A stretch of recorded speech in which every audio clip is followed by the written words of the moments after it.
tiene dos impactos. Definitivamente, y lo mencioné, en la parte de salud avanzada, que es tratamiento de enfermedades crónicas, por ejemplo, diabetes, presión alta, ese tipo de cosas, nos deterioramos. Si necesitas un reemplazo de rodilla, ya ni se diga.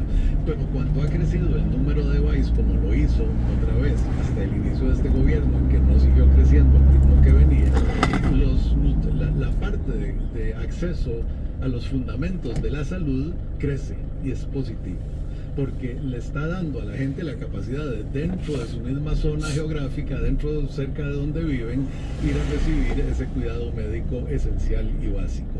En la mortalidad maternal, la mortalidad infantil y otros, en Costa Rica han bajado enormemente. Otra vez, curiosamente, en mortalidad infantil tenemos un repunte en este gobierno. Lo habías adelantado y en el artículo lo dices muy claramente.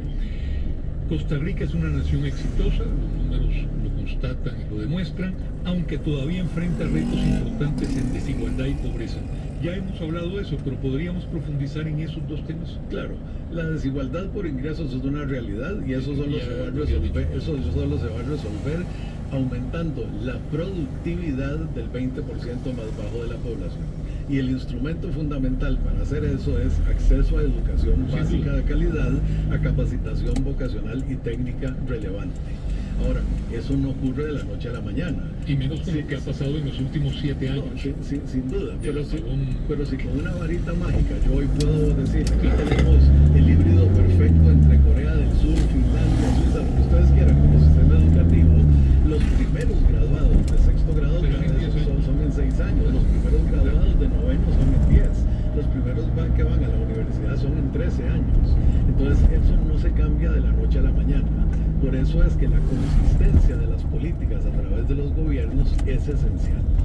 Y nos hemos distinguido, sobre todo en educación, por no tener esa consistencia. Claro, pero con una diferencia que quiero hacer al punto y que casi una hacía. negación, Armando, como pasó en el gobierno de Carlos Alvarado y con más razón en este. Bueno, pero ojo, Ignacio, cuando vos de decís negar el apagón educativo, ese apagón empieza con una huelga en 2018, otra en 2019, ¿verdad? Después viene la pandemia, que por 1 año y medio es una tragedia, no solo de menos horas de clase, sino de la cantidad de gente que se excluye del sistema educativo, que no regresa nunca a las aulas.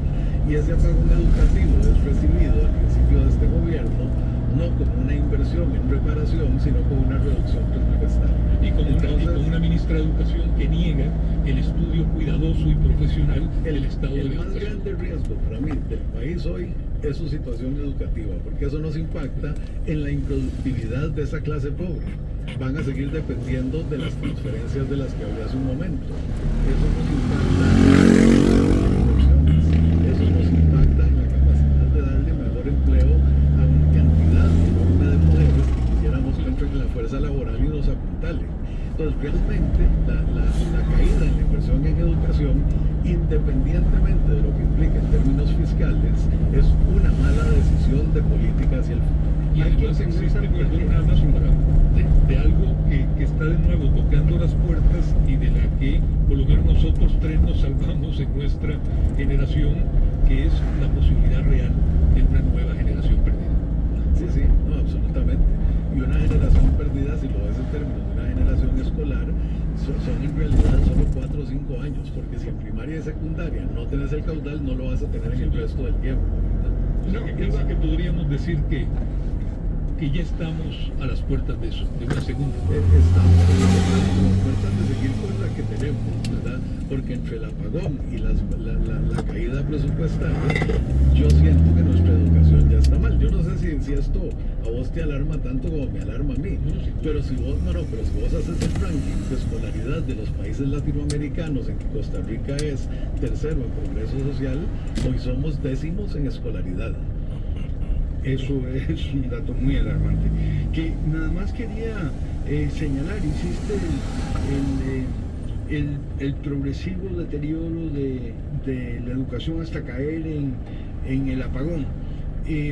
Pero hay que señalar que el gobierno de Carlos Alvarado dejó planteado un plan remedial que al inicio de este gobierno se descartó porque iba a haber una ruta de la educación que quedó en la cabeza de la ministra. El gobierno de Carlos Alvarado, para mí, la cosa más que sacara, entre comillas, 0% de votación en la elección pasada, porque hizo una reforma fiscal, aprobó las reglas fiscales que le han dado a este gobierno el oxígeno que ha necesitado para